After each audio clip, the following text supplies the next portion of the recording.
प्यारे विद्यार्थियों, कैसे हैं आप? मैं आशा करता हूं आप अच्छे होंगे और स्वस्थ होंगे। इस वीडियो में हम यूनिट 2 अध्याय 3 विद्युत धारा के बारे में चर्चा करेंगे। टुडेज टारगेट, इस वीडियो में हम इस अध्याय से संबंधित आईएमपी ऑब्जेक्टिव टाइप क्वेश्चन और आईएमपी क्वेश्चंस पे चर्चा करने वाले हैं। तो चलो शुरुआत करते हैं। बच्चों, एमसीक्यू क्वेश्चन है आपका, चालकों में धारा प्रवाह होता है। तो चालकों में धारा प्रवाह किसके द्वारा होता है? प्रोटोनों द्वारा होता है, धनायनों द्वारा होता है, मुक्त इलेक्ट्रॉनों द्वारा होता है या धनायनों तथा इलेक्ट्रॉनों द्वारा होता है। ये चार ऑप्शन आपको दे रखे हैं। थोड़ा सा आपका नॉलेज बढ़ाते हैं। मान लो हमारे पास एक चालक है आपके पास। ये इस चालक को हम एक बैटरी से जोड़ देते हैं ऐसे।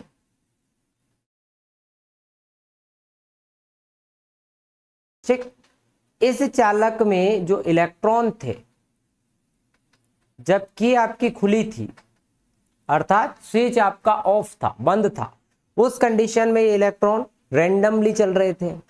जैसे ही आपने इस कुंजी को क्लोज किया, बंद किया, तो ये इलेक्ट्रॉन, चूंकि ऋण ऋण में क्या होता है? प्रतिकर्षण।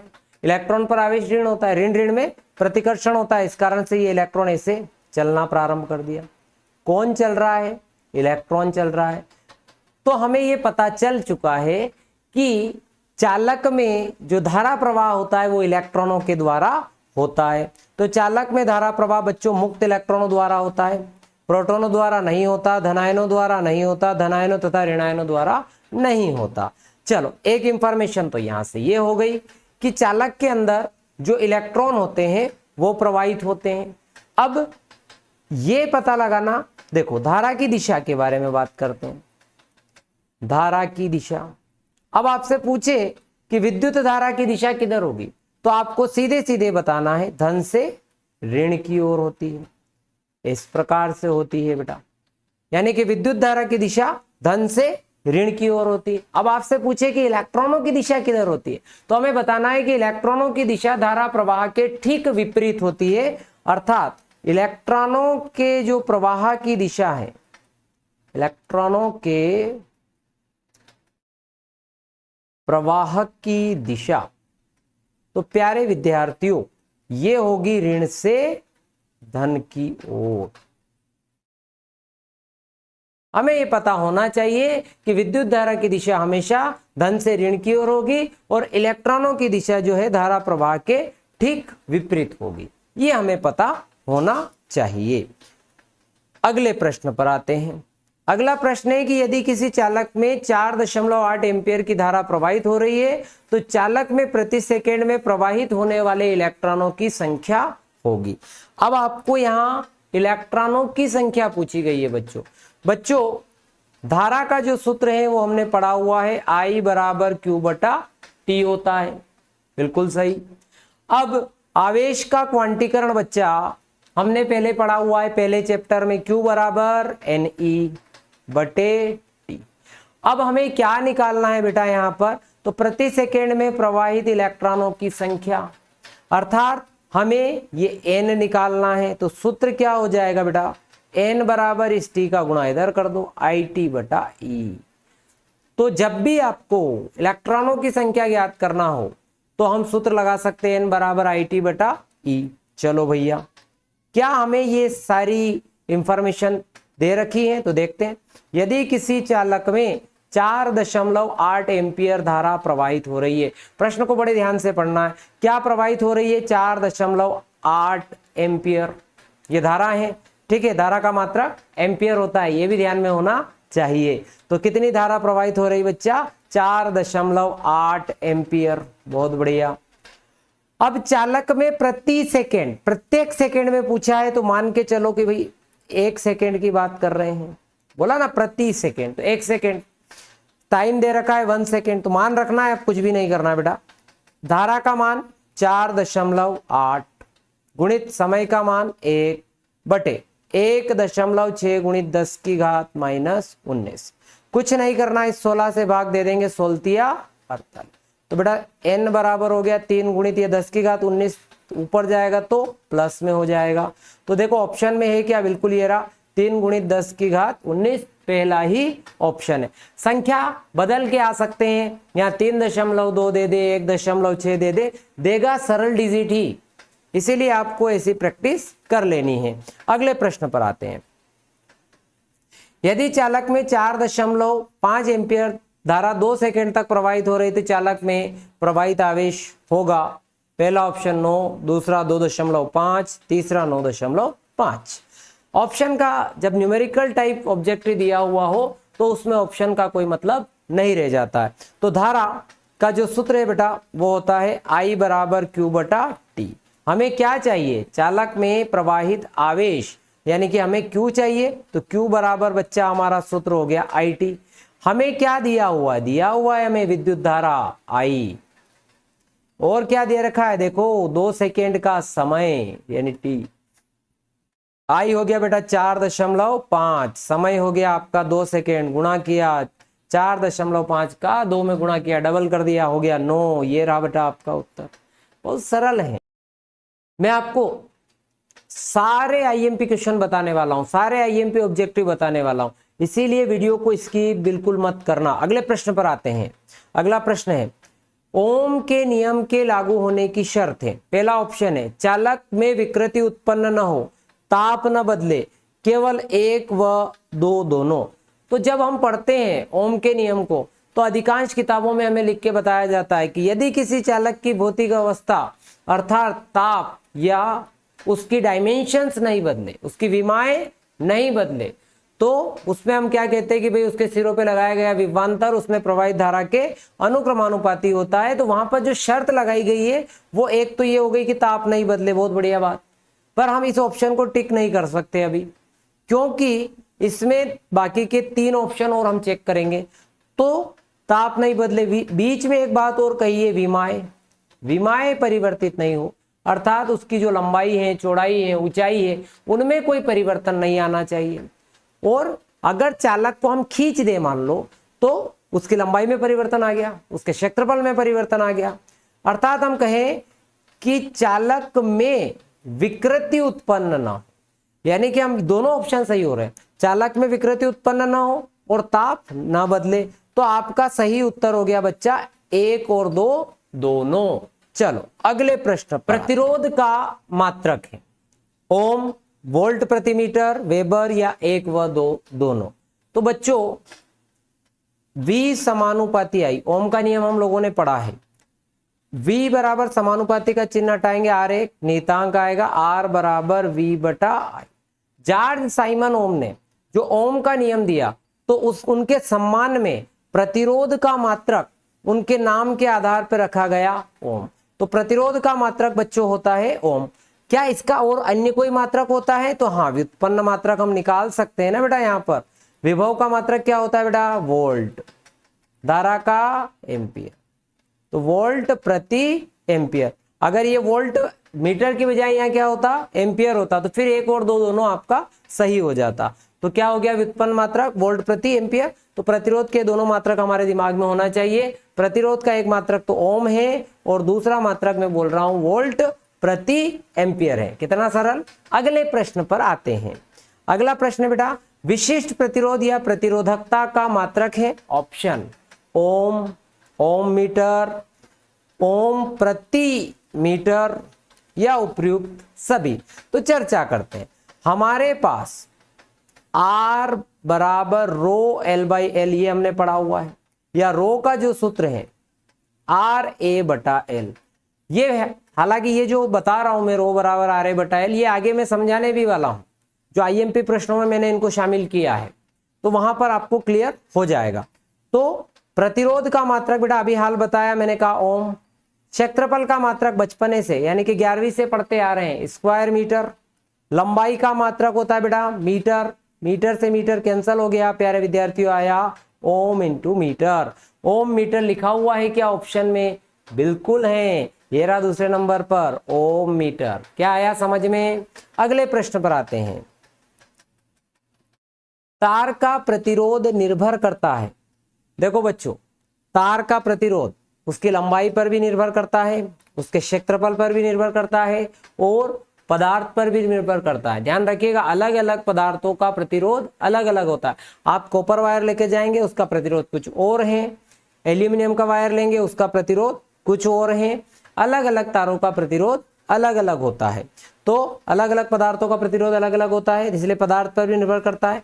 आप जितना लंबा वायर लोगे उसका प्रतिरोध उतना ही ज्यादा बढ़ जाएगा, आप जितना मोटा वायर लेंगे उसका क्षेत्रफल उतना ही कम होगा। तो ये सब चीजें आपने पढ़ रखी है। तो ध्यान देना है कि लंबाई पे भी निर्भर करता है, क्षेत्रफल भी करता है, पदार्थ पे भी करता है। तो आपका उत्तर हो गया बेटा उपयुक्त सभी। तो ये तीनों ही हैं, तो उपयुक्त सभी इसके अंतर्गत आ जाएगा। अगले प्रश्न पर आते हैं। तार का विशिष्ट प्रतिरोध निर्भर करता है। अब ये महत्वपूर्ण है, तार का जो विशिष्ट प्रतिरोध है वो लंबाई पे निर्भर करता है क्या, क्षेत्रफल पे करता है क्या, पदार्थ पे करता है क्या, या तीनों ही पे करता है?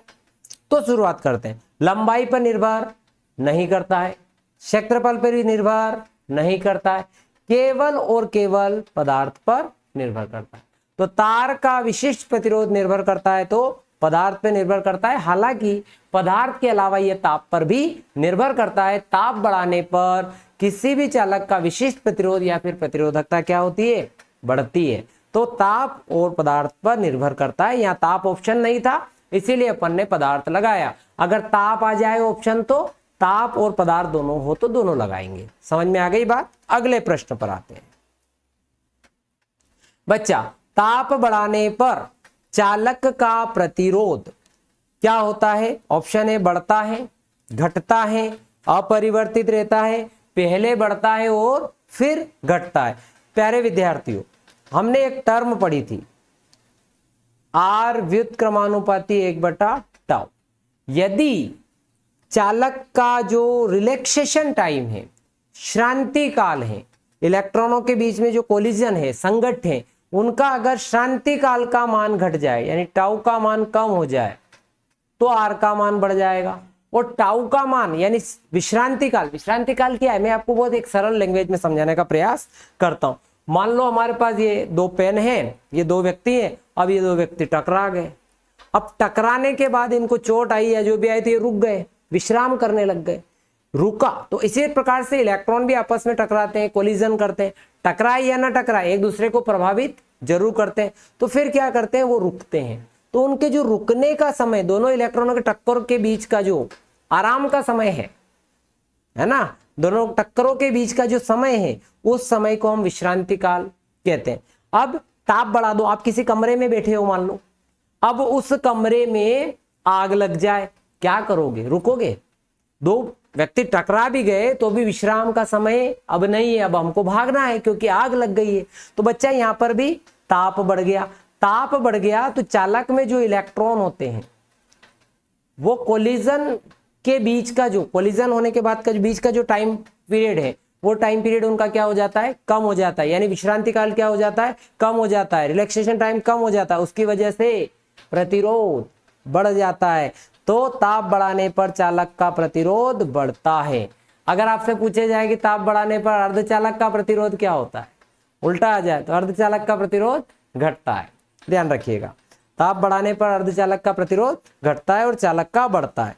अगला प्रश्न, चलो बता ही दिया मैंने इस वाले को। तो ताप बढ़ाने पर अर्धचालक का प्रतिरोध बढ़ता है, घटता है, अपरिवर्तित रहता है, पहले बढ़ता है फिर घटता है। तो मैं बता ही चुका हूं, ताप बढ़ाने पर अर्धचालक का प्रतिरोध बच्चा घटता है। ठीक है, ये थोड़ा सा उल्टा। चल अगला प्रश्न है, तार को खींचकर, ये जो तार है इसको खींचकर इसकी लंबाई डबल कर दी। ठीक है, कहीं से लाकर नहीं जोड़िए, इसी को खींचकर 2 गुना करें। तो जब किसी तार को खींचकर उसकी लंबाई को 2 गुना करते हैं तो प्रतिरोध हो जाएगा आधा, 2 गुना, 1/4 या 4 गुना। बच्चा इसके लिए ट्रिक है, ये वाली ट्रिक। मान के चलो कि पहले जो तार था खींचने से पहले उसका प्रतिरोध R था। अब आपने मान के चले कि हमने उसको n गुना कर दिया, अभी n गुना से समझा रहा हूं। तो नया प्रतिरोध जो है, जब आपने उसको n गुना किया तो n का वर्ग कर दोगे, ये हो जाएगा n वर्ग R। तो नया प्रतिरोध R डैश बराबर n वर्ग R। अब आप इससे कोई से प्रश्न हल कर सकते हैं। अब आपसे पूछे कि तार को खींचकर 2 गुना कर दिया, तो कुछ नहीं करना है बेटा, इस 2 का वर्ग कर देना, 4 गुना हो जाएगा। अगर बोले 3 गुना, 3 का वर्ग 9 गुना हो जाएगा। 5 गुना तो 5 R कर देना। कभी कभी संख्या दे देता है, मैंने दे दिया कि भाई किसी चालक के को खींचकर 2 गुना कर दिया, यदि तार का जो प्रतिरोध है पहले 10 ओम था, अब बताओ, तो 2 गुना किया ना, तो 2 का वर्ग 4, 4 में 10 का गुणा कर देंगे तो 40 ओम आ जाएगा। ऐसे भी प्रश्न बनाता है। तो यहां तो आपका क्या होगा बेटा, 4 गुना हो जाएगा। ऑप्शन 4 आपका करेक्ट हो गया। अगले प्रश्न की तरफ आते हैं। गतिशीलता का मात्रक है।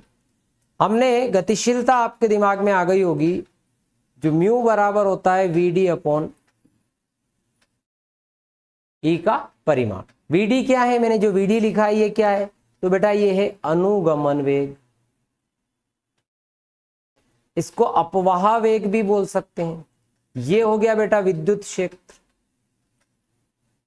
प्यारे विद्यार्थियों, वेग का मात्रक होता है मीटर पर सेकेंड। विद्युत क्षेत्र और विभवांतर के बीच हमने एक संबंध पढ़ा हुआ है, E बराबर dV बटा dx।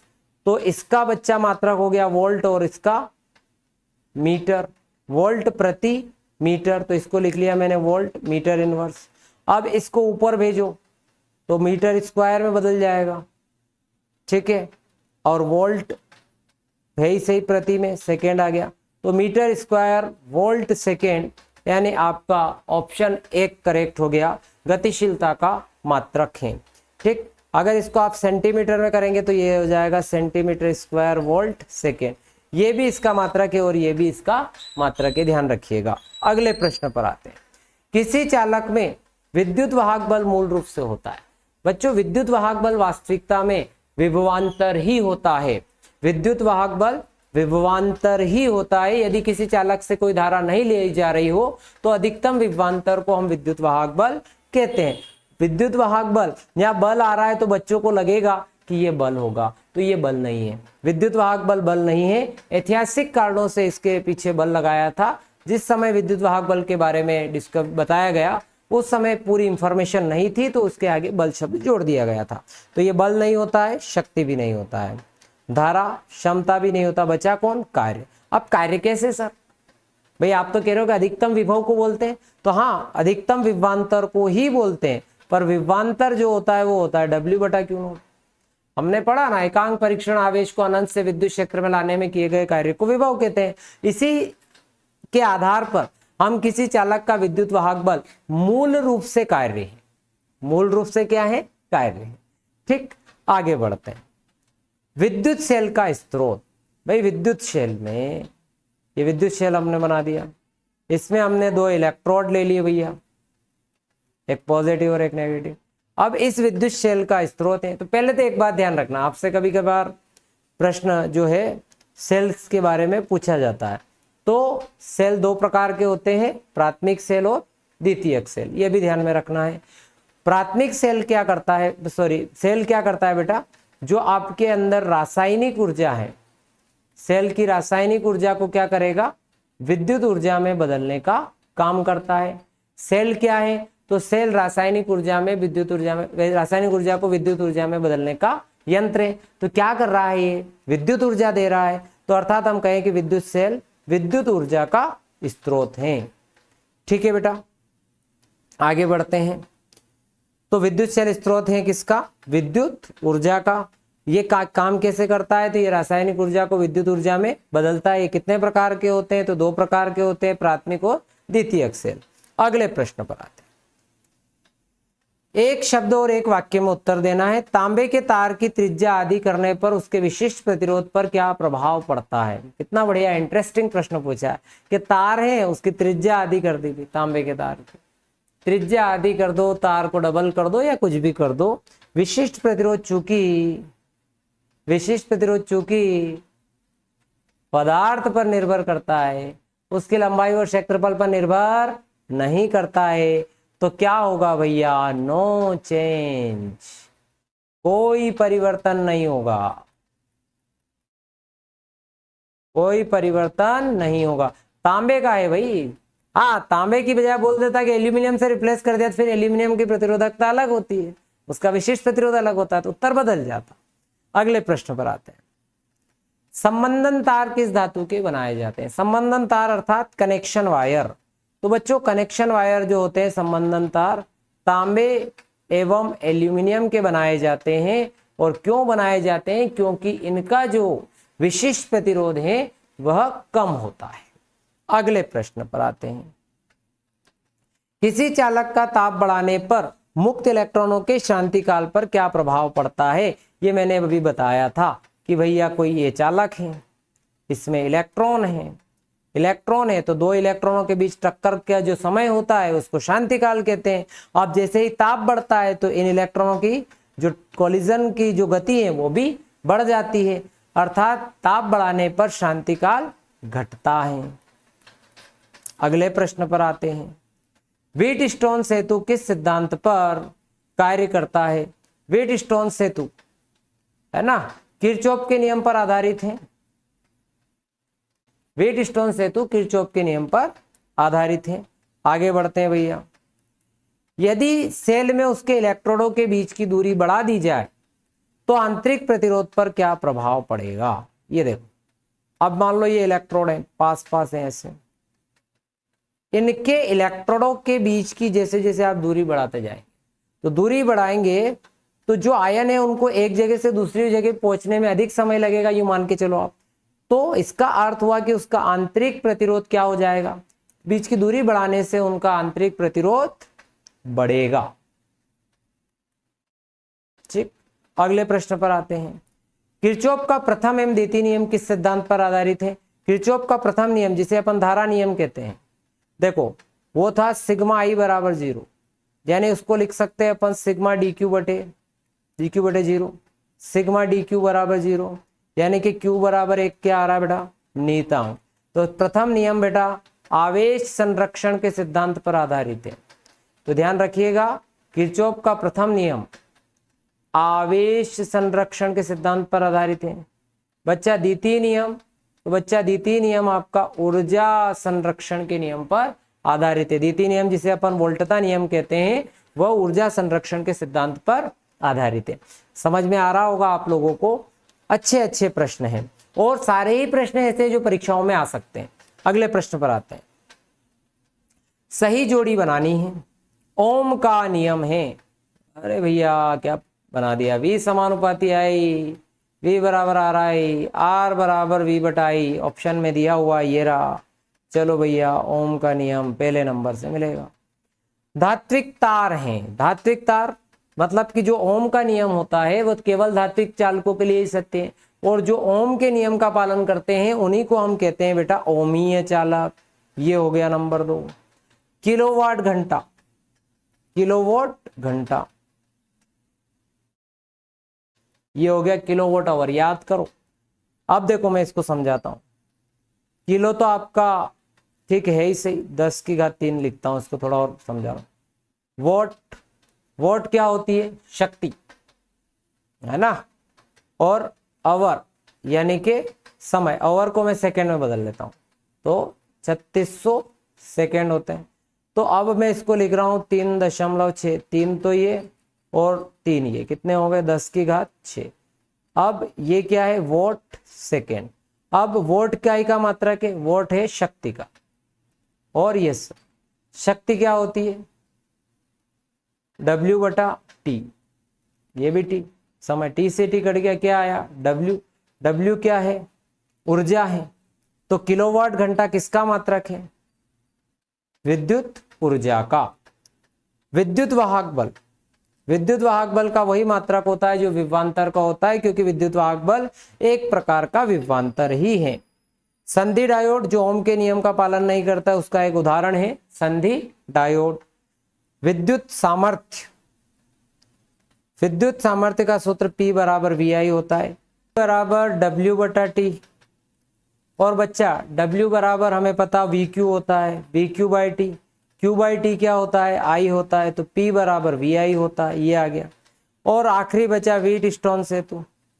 तो मीटर सेतु जो है व्हीटस्टोन सेतु के सिद्धांत पर आधारित होता है। इसका प्रैक्टिकल भी है आपके।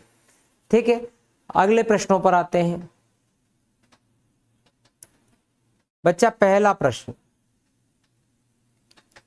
ओम का नियम लिखिए और इसे लागू होने की शर्तें लिखिए। तो बच्चा ओम का नियम साइंटिस्ट ओम ने बताया था V समानुपाती I, यानी किसी चालक के सिरों पर लगाया हुआ विभवांतर, किसी चालक के सिरों पर लगाया गया विभवांतर उसमें प्रवाहित धारा के अनुक्रमानुपाती होता है। उनका यह मानना था कि आप यहां से वोल्टेज बढ़ाते जाएंगे, वोल्टेज बढ़ाते जाएंगे तो चालक के अंदर धारा भी बढ़ती जाएगी। जैसे जैसे वोल्टेज बढ़ाएंगे जब वैसे वैसे धारा बढ़ती जाएगी। ये उस समय जब हमारे पास किसी भी प्रकार के इलेक्ट्रिक सर्किट की जो खोज नहीं हुई थी उस समय की चर्चा है। तो V समानुपाती है। अब ये आज के परिप्रेक्ष्य में V समानुपाती I सभी जगह सच नहीं होता है। तो इसके लिए एक बात और इसमें जोड़नी है कि यदि चालक की भौतिक अवस्था नहीं बदले, यदि चालक की भौतिक अवस्था अर्थात ताप या विमाएं अपरिवर्तित रहे,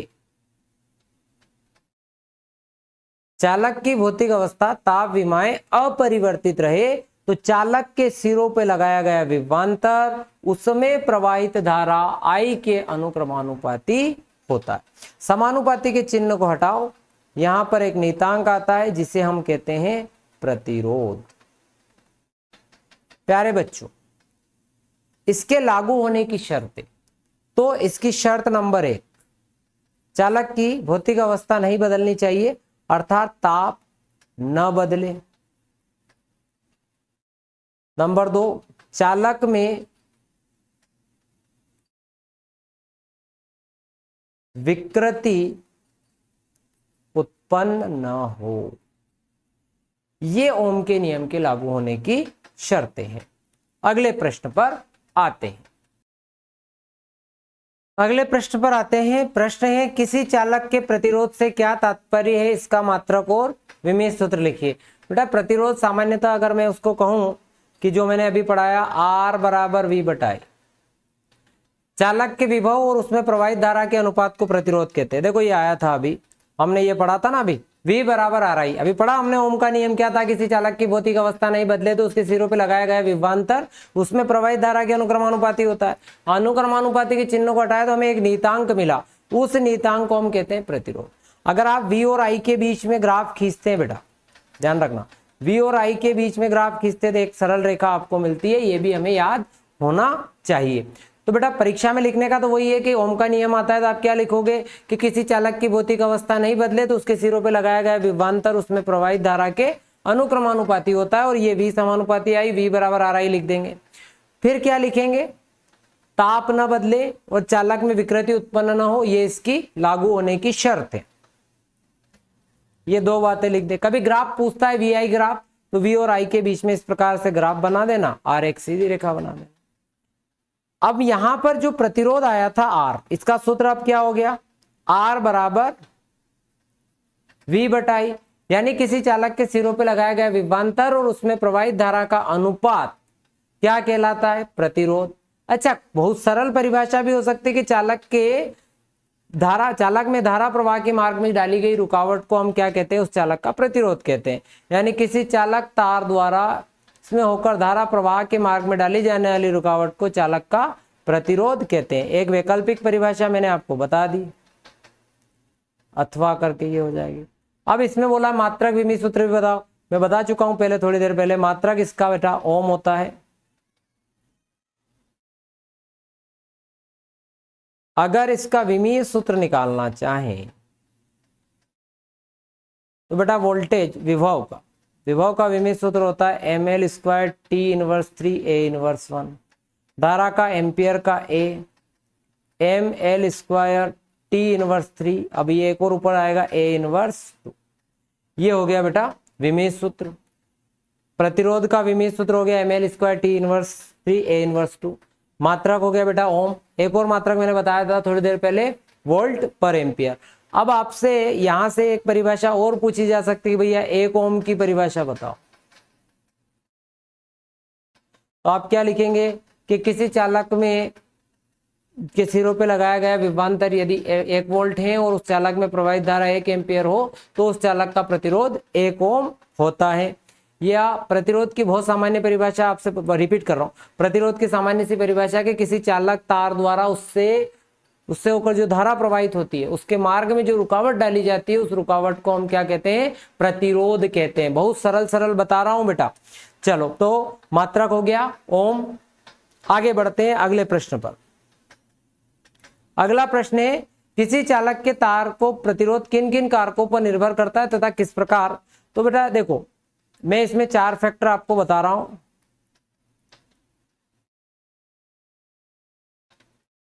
पहला फैक्टर चालक की लंबाई पर, दूसरा पहला हो जाएगा आपका लंबाई पर, दूसरा हो जाएगा क्षेत्रफल पर, तीसरा जो है आपका पदार्थ पर, और चौथा हो जाएगा बेटा ताप पर। ठीक, अब पदार्थ से शुरू करते हैं। हमें ये पता होना चाहिए कि अलग अलग पदार्थों के लिए प्रतिरोध का मान अलग अलग होता है। एक कहानी ये क्लियर हो जाए। चलिए क्यों होता है, क्योंकि अलग अलग पदार्थों में फ्री इलेक्ट्रॉनों की संख्या अलग अलग होती है। अगर चालक में हम बात करें पदार्थ में, जैसे कि हम तांबे की बात करें, कॉपर की बात करें, तो कॉपर के वायर में मुक्त इलेक्ट्रॉनों की संख्या अधिक होती है। उसी प्रकार से एल्यूमिनियम के वायर में मुक्त इलेक्ट्रॉनों की संख्या थोड़ी कम होती है। तो कॉपर के वायर में इलेक्ट्रॉनों की संख्या अधिक होने की वजह से, मुक्त इलेक्ट्रॉनों की संख्या अधिक होने की वजह से तांबे की तुलना में, मतलब एल्यूमिनियम की तुलना में तांबे का प्रतिरोध कम है और एल्यूमिनियम का अधिक है। ठीक, तो हमें एक बात तो ये मालूम पड़ गया कि अलग अलग पदार्थों के लिए प्रतिरोध का मान अलग अलग होता है। दूसरा लंबाई पर, देखो ये यहां पर अपन ने बना भी रखा है, उसको जो पॉइंट डाले थे इनको मैं इरेज कर देता हूं।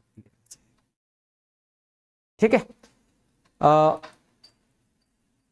पहली चीज तार की लंबाई पर अगर हमने लंबाई बढ़ा दी तो लंबाई बढ़ाने पर तार का प्रतिरोध उसकी लंबाई के समानुपाती होता है, अर्थात लंबाई बढ़ाने पर प्रतिरोध बढ़ जाएगा। क्यों बढ़ जाएगा, क्योंकि लंबाई बढ़ा दी तो इलेक्ट्रॉनों का जो कोलिजन है, टक्करें हैं, वो बढ़ जाती है। ठीक, अब क्षेत्रफल बढ़ा दी, क्षेत्रफल बढ़ाने से जो टक्करें हैं उनकी संख्या रिड्यूस हो जाती है। तो क्षेत्रफल बढ़ाने पर प्रतिरोध का मान घट जाता है। ठीक, इसीलिए हम कहते हैं कि तार का प्रतिरोध उसके अनुप्रस्थ काट के क्षेत्रफल के व्युत्क्रमानुपाती होता है, तार की लंबाई के समानुपाती है। जैसे जैसे हम तार की लंबाई बढ़ाते जाएंगे जो क्या होगा, आपका प्रतिरोध का मान भी बढ़ते जाएगा। हम क्षेत्रफल का मान बढ़ाएंगे, प्रतिरोध का मान घट जाएगा। हमें सामान्यतः हम देखते हैं ना कि जिस तार का प्रतिरोध कम होता है वो मोटा तार होता है। तो जहां ज्यादा विद्युत या उच्च क्षमता के करंट की आवश्यकता होती है तो वहां मोटे तारों का प्रयोग करते हैं। हालांकि वो सब चीजें एसी का मामला है, पर हम लोग यहाँ अपन चर्चा कर रहे हैं, समझने के लिए बोल सकते हैं। अब तीसरा जो पॉइंट मैंने यहाँ लिखा है वो है ताप पर।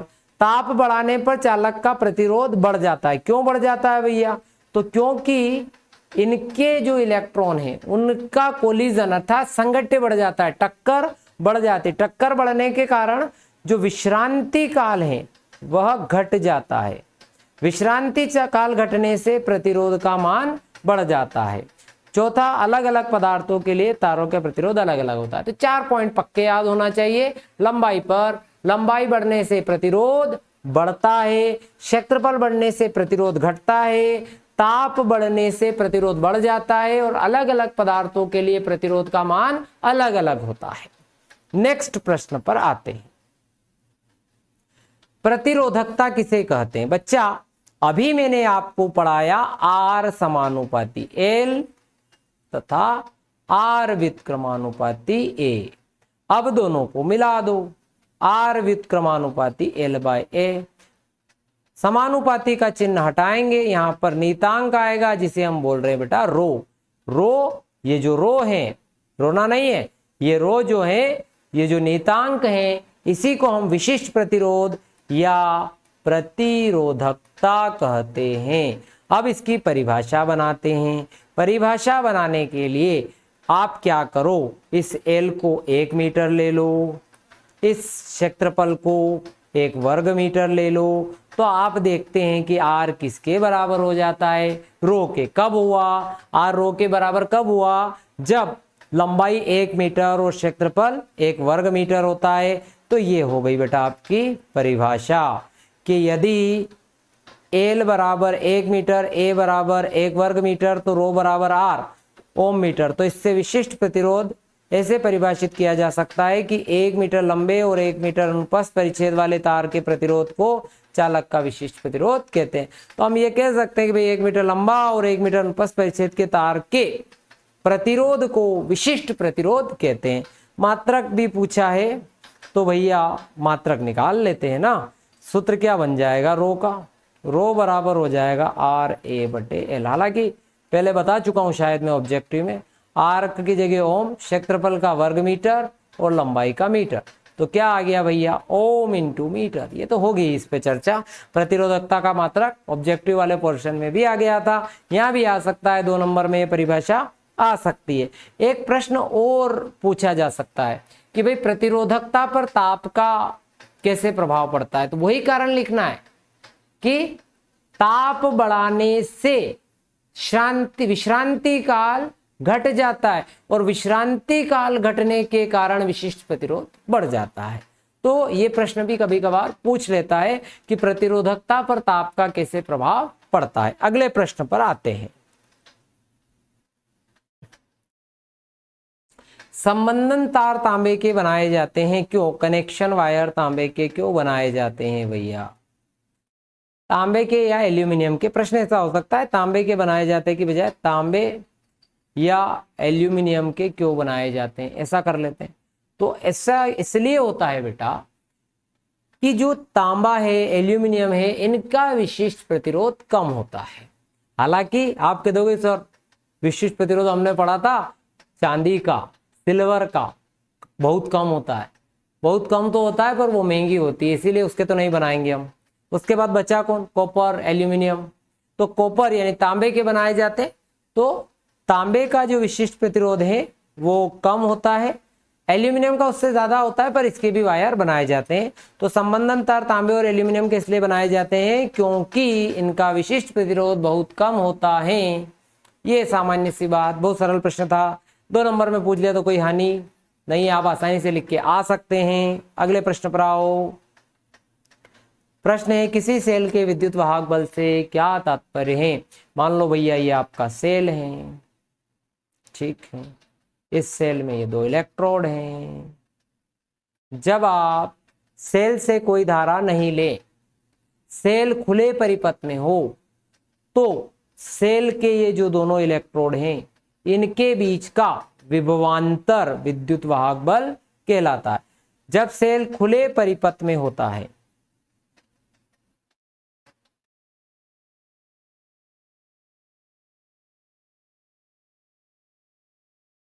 जब सेल आपका खुले परिपथ में होता है,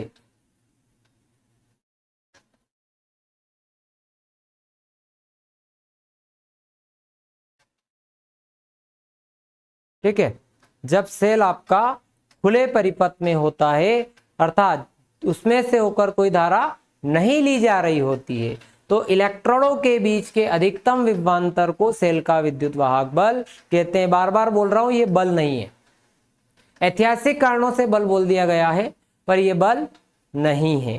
जब उस समय अवधारणा अच्छी तरह से नहीं समझी गई थी तो बल बोल दिया गया विद्युत वाहक बल को, पर विद्युत वाहक बल बल नहीं है, क्या है बेटा, विभवांतर है। तो यदि किसी चालक से हम धारा नहीं लेंगे, उस कंडीशन में हम कह सकते हैं कि इसको विद्युत वाहक बल कह सकते हैं। अब या फिर हम ये कहें कि विद्युत शेल में कैथोड से एकांक धनावेश को एनोड तक ले जाने के लिए या एनोड से कैथोड तक सेल के बाहर ले जाने के लिए, सेल के भीतर से, है ना, कैथोड तक, एनोड से कैथोड तक सेल के भीतर ले जाने में सेल द्वारा किए गए कार्य को विद्युत वाहक बल कहते हैं। ये वही वाली परिभाषा हो गई, V बराबर W/Q, मतलब आवेश को ही ले जा रहे हैं, आवेश को एनोड से कैथोड तक ले जाने, विद्युत सेल में कैथोड से एनोड तक धन आवेश को ले जाने में सेल से बाहर तथा एनोड से कैथोड तक सेल के अंदर ले जाने में किया गया कार्य विद्युत वाहक बल कहलाता है। मेरे हिसाब से तो आप ये ऊपर वाली परिभाषा लिखिए। क्या लिखेंगे कि जब सेल खुले परिपथ में होता है, अर्थात सेल से कोई धारा नहीं ली जा रही होती है, तब उनके इलेक्ट्रोडों के बीच के अधिकतम विभवांतर को हम क्या कहते हैं? विद्युत वाहक बल। इसका मात्रक और विमीय सूत्र वही होते हैं जो विभवांतर के होते हैं, क्योंकि ये एक प्रकार का विभवांतर है। पर आप पूछोगे सर अगर हम इसमें बैटरी लगा दें, परिपथ में लगा दें, तो क्या इसको आप विद्युत वाहक बल बोलेंगे? तो नहीं बोलेंगे, वहां बोलेंगे इसको विभवांतर, टर्मिनल वोल्टेज। तो एक अंतर भी आता है टर्मिनल वोल्टेज और विद्युत वाहक बल में। तो विद्युत वाहक बल में आप परिभाषा लिख देना कि जब सेल खुले परिपथ में होता है तो उसे विद्युत वाहक बल कहते हैं, और जब सेल से धारा ले रहे होते हैं तो उसमें बोलते हैं टर्मिनल वोल्टेज। या टर्मिनल वोल्टेज किन्हीं भी दो सिरों के बीच में हो सकता है, किसी भी चालक के दो सिरों के बीच में टर्मिनल वोल्टेज या विभवांतर होता है। विद्युत वाहक बल शब्द जो होता है बच्चों, विद्युत वाहक बल जो शब्द होता है वो बैटरी के लिए यूज होता है, सेल के लिए यूज होता है, इनके लिए यूज होता है।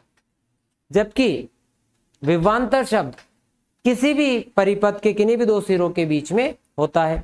परिपथ भंग कर दिया जाए तो विभवांतर नहीं रहेगा, परिपथ भंग करने के बाद भी विद्युत वाहक बल का अस्तित्व रहता है। ये कुछ पॉइंट मैंने बता दिए आपको विद्युत वाहक बल और विभवांतर में अंतर के, कभी परीक्षा में आ जाए तो लिख देना। अगले प्रश्न पर आते हैं। अगला प्रश्न है बच्चा, विभिन्न चालकों के बीच विद्युत धारा वितरण ज्ञात करने के लिए किरचॉफ के नियमों को लिखना है। किरचॉफ के नियमों पर हमें चर्चा करनी है। बहुत सरल है ये भी। देखो बेटा, मान लो बहुत सरल तरीके से बस समझा रहा हूं। इधर से आ रही है आपकी धारा I1, इधर से आ रही है धारा I। अब ये धारा उधर से जो आ रही थी उसमें से एक धारा I3 यहाँ निकल गई, एक धारा I4 इधर आ गई और एक धारा I5। बच्चों जो आदमी स्कूल नहीं गया ना, उससे भी मैं पूछूंगा कि यहाँ क्या हो रहा है, तो वो कहेगा कि इन दोनों वायर में जो करंट आ रहा है उतना ही करंट इन तीनों वायर में भी आ रहा है, योग। यानी इन दोनों तारों का अगर करंट को जोड़ दे, धारा को जोड़ दे, तो बाकी के जो हमने तीन तार लिए, मान लो I1 I3 I5 है ना, उनमें भी जा रहा है। तो मैं ये कहूं, इसको मैं संधि बोल रहा हूं, तो बच्चा संधि की ओर आने वाली, ये जो संधि है, संधि की ओर आने वाली धाराओं का योग, यानी I1 और I2 का योग, संधि की ओर आने वाली धाराओं का योग संधि से दूर जाने वाली धाराओं के योग के बराबर होती है। ये किरचॉफ का प्रथम नियम है। इसको उठाया, I1 I2, इसको इधर ले ले बेटा, -I3 I4 -I5 बराबर 0। तो यहाँ इसको लिख सकते हैं बेटा अपन सिग्मा I बराबर 0। अर्थात मैं ये कहूं कि किसी विद्युत परिपथ की संधि पर मिलने वाली समस्त धाराओं का बीजगणितीय योग 0 होता है। ये किरचॉफ का प्रथम नियम। किसी विद्युत परिपथ की संधि पर मिलने वाली समस्त धाराओं का बीजगणितीय योग 0 होता है, इसे प्रथम नियम कहते हैं। और यह नियम आवेश संरक्षण के सिद्धांत पर आधारित है। किरचॉफ का पहला नियम समझ चुके बेटा हम लोग, क्या है? अगर आप लिखना चाहें तो लिख लीजिएगा। किरचॉफ के पहला नियम के अनुसार, प्रथम नियम के अनुसार, संधि की ओर आने वाली धाराओं का योग संधि से दूर जाने वाली धाराओं के योग के बराबर होता है। संधि की ओर आने वाली धाराओं का योग संधि से दूर जाने वाली धाराओं के योग के बराबर होती है, लिख सकते हैं। उसके बाद लिख लो I1 + I2। आप ऐसे नहीं लिखना चाहें, आप ऐसा लिखना चाहें कि किसी संधि पर, किरचॉफ के प्रथम नियम अनुसार किसी संधि पर मिलने वाली समस्त धाराओं का बीजगणितीय योग शून्य होता है। यह आवेश संरक्षण के सिद्धांत पर आधारित है। एक बात और नोट करने योग्य यहाँ पर है कि संधि की ओर आने वाली धारा धनात्मक और संधि से दूर जाने वाली धारा ऋणात्मक होती है। कैसे होता है आवेश संरक्षण के सिद्धांत पर आधारित, तो ये मैं थोड़ी देर पहले समझा चुका हूं, फिर समझा देता हूं। dq बटा dt लिखेंगे, dt 0 तो क्या हो गया, q आपका नियतांक हो गया भैया। द्वितीय नियम देखो, द्वितीय नियम समझने के लिए हम एक काम करते हैं। हमारे पास एक परिपथ हम बनाते हैं। मान लो यहाँ एक सेल है, यहाँ पर एक प्रतिरोध R है, इसको अपन R1 बोल रहे हैं। इस सेल का विद्युत वाहक बल E1 है। यहाँ हमने एक और सेल लिया जिसे अपन बोल रहे हैं E2। इसका जो प्रतिरोध है बेटा R2। यहाँ एक बाहरी प्रतिरोध हम लोग एक प्रतिरोध और जोड़ दिया बाहर, R प्रतिरोध है। बेटा यहाँ से जो धारा निकली है वो I1, यहाँ से धारा जो आ रही है उसको हम बोल रहे हैं I2, यहाँ जो कुल धारा हो गई वो हो गई I1। किसी बंद परिपथ की बात कर रहे हैं, है ना। जब मैं बात करूं सेलों प्रतिरोधों को सम्मिलित किसी बंद परिपथ में के चारों ओर, किसी बंद परिपथ के चारों ओर विभव परिवर्तनों का योग शून्य होता है। सिग्मा मतलब योग। क्या कह रहा हूं मैं, सेलों प्रतिरोधों का सम्मिलित किसी बंद परिपथ के चारों ओर विभव परिवर्तनों का योग शून्य होता है। बहुत ज्यादा सरल है, यानी कि जो विभव में परिवर्तन होता है वह शून्य होता है। अब क्या करेंगे कि अगर हम कुछ किताबों में देखें तो वहां लिखा होता है सिग्मा ई बराबर सिग्मा आई, यानी कि जो परिपथ है उसके, है ना, उनका जो विद्युत वाहक बल का योग है और परिपथ के विभिन्न खंडों में बहने वाली धारा और उसके संगत प्रतिरोधों के गुणनफल का योग के बराबर होता है।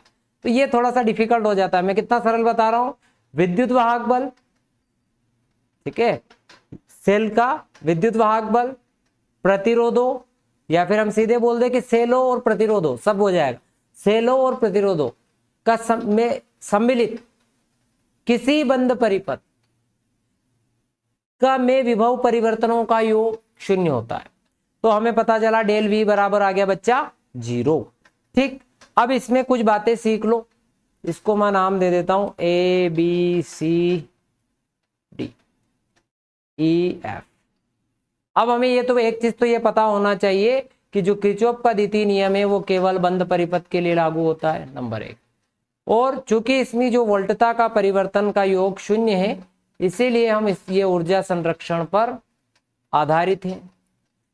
वोल्टेज के लिए दिया गया है, इसीलिए इसे वोल्टता नियम भी कहते हैं। एक दो तीन बातें तो ये ऑब्जेक्टिव के लिहाज से याद रखिएगा। अब बंद परिपथ में लागू होता है, तो बंद परिपथ मैं यहां पर लेता हूं, एक बंद परिपथ लेते हैं बेटा, ACDBA। हम कैसे चल रहे हैं, ऐसे ACDBA, ये हो गया बंद परिपथ, जहां से चले वहीं पर खत्म, तो उसको हम बंद परिपथ कह देते हैं बेटा। बहुत बढ़िया। इसमें एक तो विद्युत वाहक बल आ रहा है जो भी एक प्रकार का विभवांतर होता है, तो E1 आ रहा है। इस वाले में E2 भी आ रहा है। विभव क्या होता है, V बराबर IR होता है। तो यहाँ विभवांतर धारा I1 है, प्रतिरोध R1 है, तो I1 R1, यह हो जाएगा I2 R2 बराबर, टोटल तो 0 आना है, ये हमको पता है। पर अब ये चिन्ह कैसे पता लगाएं, तो देखो धारा, अगर हमारे साथ धारा प्रवाह की दिशा में अगर चलेंगे तो धनात्मक लेना है। हम यदि धारा प्रवाह की दिशा में चलते हैं तो विभव को क्या लेना है, धनात्मक। धारा प्रवाह की विपरीत दिशा में चलेंगे तो क्या लेना है, ऋणात्मक। तो पहली कहानी पर आते हैं, हम कैसे चल रहे हैं, हम चल रहे हैं ACDBA। मैं चला C से D की ओर। जब मैं C से D की ओर जा रहा था तो मेरे रास्ते में सामने से करंट आ रहा था। मैं जा रहा था C से D की ओर, मैं तो जा रहा हूं इधर से, और उधर से विपरीत दिशा में धारा आ रही है, अर्थात I2 हो गया ऋणात्मक। फिर चलो DB और B से C। जब मैं B से C जा रहा हूं तो धारा भी B से C की तरफ जा रही, तो हम दोनों एक साथ हो गए, दोनों की दिशा क्या हो गई, एक हो गई। और जब एक हो गई तो ये हो गया बेटा धनात्मक। समझ लो एक बार हो, जब हम धारा प्रवाह के साथ चलेंगे तो हमें लेना है धनात्मक, और जब हम धारा प्रवाह के विपरीत चलेंगे तो हमें लेना है ऋणात्मक। विद्युत वाहक बल में क्या करना है कि सेल का जो सिरा पहले मिले, सेल का जो सिरा पहले आए उसका चिन्ह लगाना है बस। अब देखते हैं, चलो ए से सी, फिर हम सी से डी की तरफ जा रहे थे, हमें पहले कौन मिला, पहले हमें प्लस मिला, तो E2 क्या हो गया, प्लस हो गया। फिर हम चले डी से बी, और फिर हम आए यहां से, इधर कौन मिला हमें, तो हमें ई मिला, E1 मिला, पर पहले कौन सा चिन्ह मिला, ऋण चिन्ह मिला, तो हमने यह ऋण चिन्ह लगा दिया। कितना सरल। ठीक, आगे बढ़ते हैं कि भाई एक और परिपथ लेके देख लेते हैं। तो बंद परिपथ हम ले CEFDC, ये यहां पर ऐसे। तो इसमें तो देखो धारा आ रही है हमारे पास I1 प्लस I2, इसको हमने क्या ले रखा है, प्रतिरोध को बेटा R ले रखा है, और ये D से E की तरफ हम जा रहे हैं, ये आपका E2 बराबर 0। अब देखो इधर तो इधर चल रहे तो हम धारा के साथ साथ ही जा रहे हैं, धारा के साथ साथ जा रहे थे, प्लस हो गया। इधर घूम के आए तो हमें यहाँ, अच्छा एक और है इसमें, सॉरी, यहाँ पर I2 R2 भी है ना, ये I2 R2 भी धारा के साथ ही चल रहा है, तो ये भी प्लस ही। अब जब हम यहाँ आए तो ये जो विभव है, विद्युत वाहक बल, सॉरी माफी चाहता हूँ, जो सेल का पहला सिरा मिला वो कौन सा मिला, ऋणात्मक मिला, तो इसको हमने क्या कर दिया, ऋण कर दिया। तो बहुत ज्यादा सरल है किरचॉफ का द्वितीय नियम, कि भाई जब हम बात करें सेलों और प्रतिरोधों को सम्मिलित किसी बंद परिपथ में जो विभव परिवर्तन होता है वह शून्य होता है, केवल इतना भी लिख देंगे तो आपका काम हो जाएगा। दो तीन चीजें मैंने ये जो लिखी हैं, ऊर्जा संरक्षण पर आधारित होता है, बंद परिपथ में लागू होता है, वोल्टता नियम कहते हैं, याद रख लेंगे तो हमारा काम बन जाएगा। किरचॉफ ने नियमों की खोज इसलिए की कि जो कॉम्प्लेक्स सर्किट होते हैं, मिश्रित सर्किट होते हैं, मिश्रित परिपथ होते हैं, उनको हल किया जा सकता है। अगला प्रश्न, व्हीटस्टोन सेतु का सिद्धांत समझाइए और इसके संतुलन के लिए आवश्यक प्रतिबंध निगमित कीजिए। बेटा जो व्हीटस्टोन है साहब, इन्होंने जो सेतु बनाया, उन्होंने इसमें क्या किया कि 4 प्रतिरोध लिए, इन्होंने इसमें 4 प्रतिरोध लिए, और उन चारों प्रतिरोधों को, ये 4 नंबर के लायक प्रश्न है, छोटा करके 3-3 में भी पूछा जा सकता है, पर 4 के लायक, 4 प्रतिरोधों को समांतर चतुर्भुज के क्रम में इस प्रकार से उन्होंने संयोजित कर दिया, तो नाम दे देते हैं P, Q, R और S। ये 4 प्रतिरोध। व्हीटस्टोन सेतु में क्या किया गया, व्हीटस्टोन ने 4 प्रतिरोध लिए P, Q, R, S। अब इन चारों प्रतिरोधों के जो विकर्ण हैं, ये वाले विकर्ण में मैंने एक धारामापी लगा दिया G। ये G इसके प्रतिरोध को भी दर्शाएगा, ध्यान रखना, और इसके संकेत को भी दर्शाएगा। दूसरे विकर्ण के बीच एक हमने बैटरी लगा दी, और यहां पर भी एक कुंजी हमने लगा। ठीक बच्चा, ये 4 प्रतिरोध ले लिए जो चतुर्भुज के क्रम में जमाए हुए हैं। एक विकर्ण में गैल्वेनोमीटर और कुंजी, दूसरे विकर्ण में बैटरी और कुंजी लगा दी है। बढ़िया भैया, इतना काम हो गया। इसका क्या काम में लेंगे हम, इसको ये भी पहले बता देता हूं। इसमें क्या रहेगा कि 4 प्रतिरोध हैं, जिसमें से एक प्रतिरोध हमेशा अपन वेरिएबल रखेंगे, ऐसा रखेंगे जिसको परिवर्तित किया जा सके, ये ध्यान रखना है। वापस से सुनना, परीक्षा में कैसे लिखना है, सिद्धांत को समझा रहा हूं। तो पहले ऐसे लिखा जाए, लिखने का तरीका क्या रहेगा कि व्हीटस्टोन के अनुसार 4 प्रतिरोध PQRS को समांतर चतुर्भुज के क्रम में इस प्रकार संयोजित किया जाता है कि P/Q बराबर R/S। ये कब होगा, इस प्रकार संयोजित किया जाता है कि इस प्रकार संयोजित किया जाता है जब धारामापी के सिरों के बीच में विभवांतर क्या हो, शून्य हो, विक्षेप क्या हो, शून्य हो। धारामापी में विक्षेप शून्य होता है तो इसे हम सेतु संतुलन अवस्था कहते हैं और इस अवस्था में P बाई क्यू बराबर R बटा एस। अब कोई विद्यार्थी लिखना चाहे तो मैं इस प्रकार से बोल रहा हूं कि जैसा परीक्षा में लिखा जा सके। तो कैसे लिखा जाएगा आप लिखना, मैं बोलता हूं कि भाई किसी व्हीटस्टोन के अनुसार लिख रहे हैं, व्हीटस्टोन के अनुसार 4 प्रतिरोधों PQRS को समांतर चतुर्भुज के क्रम में इस प्रकार व्यवस्थित किया जाता है कि धारामापी का, इस स्थिति में धारामापी का विक्षेप शून्य हो। इस अवस्था को सेतु संतुलन अवस्था कहते हैं। इस अवस्था में ये देखो, ये प्रतिरोध P बटा क्यू बराबर R बटा एस, तो ये इस अवस्था में करके P बटा क्यू बराबर R बटा एस यहां से लिख देना। ये आपके व्हीटस्टोन सेतु का सिद्धांत है। प्यारे विद्यार्थियों, यहां से देखो बच्चों, यहां से आई बेटा धारा आई। अब ये धारा आई यहां पर इस वाले प्रतिरोध P की तरफ जा रही है, ठीक, इसे मैंने बोला I1 धारा। अब धारा का एक भाग, अब ये जो I1 धारा है यहां से 2 भागों में जाएगी। देखो यहां आई ना I1 धारा, एक धारा जा रही गैल्वेनोमीटर की तरफ, तो इसे बोल दिया हमने I। अब IG I1 में से एक भाग निकलकर कहां चला गया IG, तो I1 माइनस IG। अब यहां 2 भागों में बटी थी धारा I1 और I2। अब इधर से I2 आ रहा है, ऊपर से IG आ रहा है, दोनों यहां मिल गए बेटा, तो दोनों जुड़ जाएंगे I2 प्लस। वापस से समझ लो बेटा, यहां से धारा I जो आई है ये 2 भागों में बढ़ गई I1 और I2। बेटा ये जो I1 धारा है ये यहां पर आई, इस जंक्शन पर, इस पॉइंट पर, को नाम भी दे दो, मान लो इसको B पॉइंट पर आई, तो यहां 2 भागों में बढ़ गई। G गैल्वेनोमीटर की तरफ गई, उसको IG दे दिया। I1 में से IG चला गया तो इसमें माइनस कर दिया, ठीक। अब जो B से C की तरफ जा रही तो वो I1 माइनस IG हो गया। अब इधर से I2 धारा आ रही है, उधर से B से D की तरफ IG आ रही है। अब ये दोनों धाराएं मिलकर इधर जाएगी, I2 प्लस IG हो जाएगी, जो DC की तरफ जाएगी, और जहां पर वापस धारा आई होगी। ये इसका पूरा हो गया।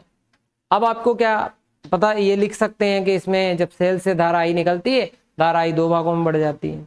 एक धारा गैल्वेनोमीटर की तरफ जाती है, उसे अपन IG बोलते हैं। प्रतिरोध Q में जाने वाली धारा I1 माइनस IG। I2 जो प्रतिरोध S में जाने वाली धारा I2 प्लस IG है, ऐसा लिख देंगे। अब अपने ये सिद्धांत वाला मामला तो मैंने पहले ही बता दिया कि भाई इस प्रकार व्यवस्थित करो कि सेतु संतुलन अवस्था हो, और सेतु संतुलन अवस्था में P बटा क्यू बराबर R बटा एस हो। प्यारे विद्यार्थियों, अब इसके लिए जो व्यंजक हैं, जो प्रतिबंध है, उसको हमें निगमित भी करना है, इसका निगमन करना है, इसका प्रूफ निकालना है। तो इसका प्रूफ निकालते हैं, कैसे निकाल देंगे। देखो हमारे पास ये जो है, अब इसमें से हम किरचॉफ के नियम लगाएंगे। तो पहला बंद परिपथ ले रहा हूं बेटा मैं, ABDA मैं ले रहा हूं बंद परिपथ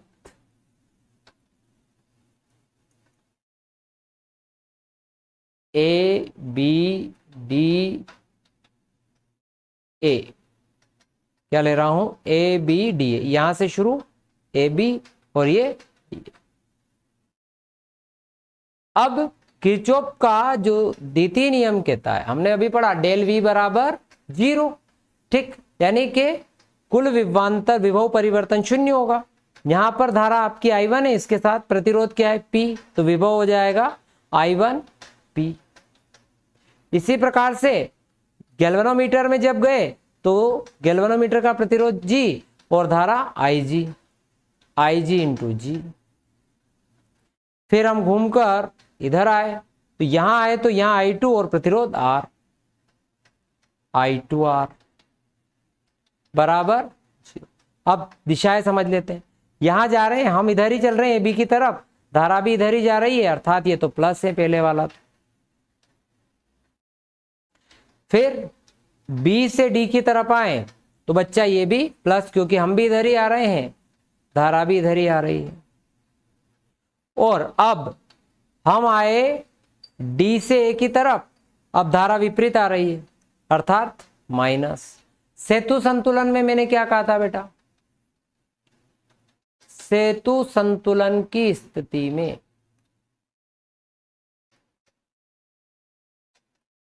बेटा मैंने कहा था सेतु संतुलन की स्थिति में IG क्या होगा? 0 होगा। और अगर IG 0 होगा तो ये वाला पोर्शन 0, तो क्या हो गया? I1P माइनस I2R बराबर 0। अब इस माइनस वाले को उधर पहुंचा दो भैया, बराबर आ गया I2R। इसको दो समीकरण नंबर 1। फिर अब परिपथ लेंगे हम BCDB। क्या लेंगे? अब हम लेंगे बंद परिपथ BCDB।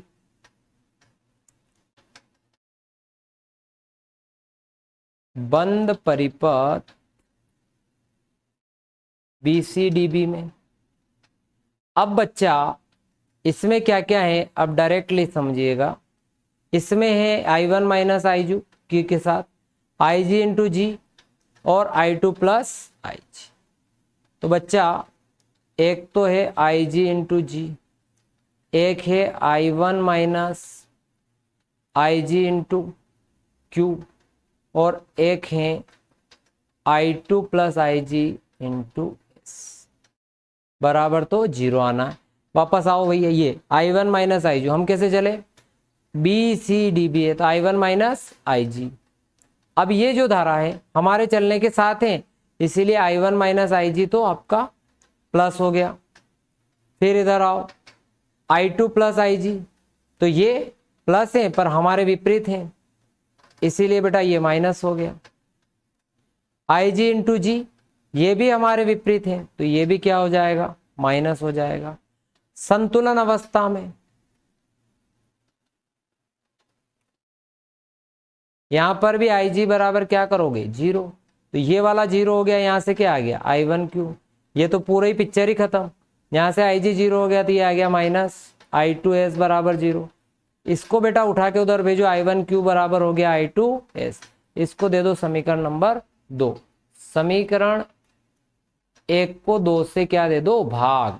समीकरण 1 को 2 से भाग दे देंगे तो I1P बटा I1Q बराबर I2R बटे I2S। इससे कट गया तो ये बच्चा आपका हो गया वेट स्टोन सेतु का सिद्धांत। ये 4 नंबर के हिसाब से मैंने आपको बताया, एक ही प्रश्न बताया 4 नंबर के हिसाब से। आगे बढ़ते हैं बेटा।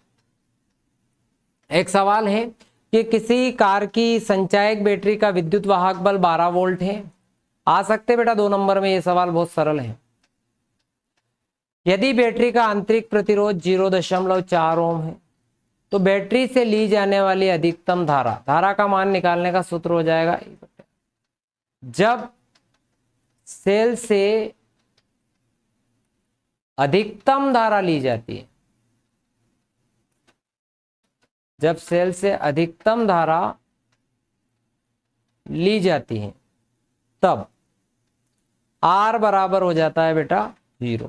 तो I बराबर हो गया E बटे R। E का मान है 12, इसका मान है 0.4, दशमलव हटा के 120, 4 तिया 12, 30। I बराबर आया बेटा 30 एम्पियर। कितना सरल है, बहुत ज्यादा सरल है। मैं थोड़ा रफ्तार से इसलिए चलना पड़ रहा है कि वीडियो बहुत लंबा हो जाएगा, तुम बोर हो जाओगे। अगले प्रश्न की तरफ बढ़ो बच्चों। 10 वोल्ट विद्युत वाहक बल, क्या दिया? 10 वोल्ट विद्युत वाहक बल जिसका आंतरिक प्रतिरोध R हो गया बेटा 3 ओम, किसी प्रतिरोधक से संयोजित है और परिपथ में जो धारा है वो है 0.5 एम्पियर। प्रतिरोधक का प्रतिरोध ज्ञात कीजिए। जब परिपथ बंद है तो सेल की टर्मिनल वोल्टता क्या होगी? तो हमें पहले तो प्रतिरोधक का प्रतिरोध निकालते हैं, बाद में टर्मिनल वोल्टेज पे। R प्लस R, हमें चाहिए R, है ना? तो एक काम करते हैं बेटा, पहले सूत्र बना लेते हैं। तो इसका गुणा इधर करेंगे तो ये हो जाएगा IR प्लस IR बराबर E। तो क्या लिखना है अपने को, आप कैपिटल आर चाहिए, तो भैया हो जाएगा ई माइनस आई आर। तो आर बराबर ई माइनस आई आर बटे आई, मान रखना है, उत्तर आ जाएगा तुरंत ही। ई का मान 10 माइनस आई का मान 0.5, आर का मान 3 बटे 0.5, 10 माइनस ये हो गया 1.5 बटे 0.5। अब यहां से माइनस होगा तो ये आ जाएगा 8.5 बटे 0.5, दशमलव से दशमलव, 5 एकम 5, 5 7, आर बराबर आया बटा 17 ओम। ये तो बाह्य प्रतिरोध हो। अब सेल की टर्मिनल वोल्टता, तो टर्मिनल वोल्टता V बराबर ई माइनस आई आर। तो ई बेटा कितना हमारे पास 10, आई कितना हमारे पास 0.5, आर कितना हमारे पास 3, ठीक, गुणा करा 10 माइनस 1.5, टोटल हो गया 8.5 वोल्ट। ये आ गया। अगला सवाल, 15 मीटर लंबे एवं 6.010⁻⁷ वर्ग अनुप्रस्थ काट वाले तार, एक तो क्या दिया, तार की लंबाई 15 मीटर, एक दिया तार का क्षेत्रफल, और उसमें तार में उपेक्षणीय धारा प्रवाहित हो रही है वो भी बहुत कम, और प्रतिरोध है 5 ओम। प्रायोगिक ताप पर पदार्थ की प्रतिरोधकता, सूत्र है बेटा आर बराबर रो एल बाई ए, पढ़ा है अपन ने, आज ही पढ़ा। तो रो बराबर हो जाएगा आर ए बटा एल।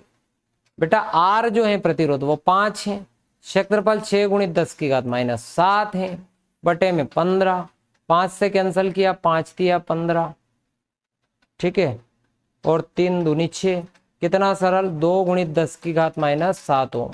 बेटा ये जो सवाल है 2 नंबर में आने की संभावना प्रबल है। मैंने इस यूनिट में न्यूमेरिकल भी लिए है, क्यों लिए है, क्योंकि इस यूनिट से न्यूमेरिकल आने की संभावना हमेशा रहती है। तो प्यारे विद्यार्थियों, अगर आपको वीडियो पसंद आया हो तो अपने दोस्तों के साथ शेयर भी करना है और चैनल को सब्सक्राइब भी करना है। थैंक यू वेरी मच, मिलते हैं नेक्स्ट वीडियो में।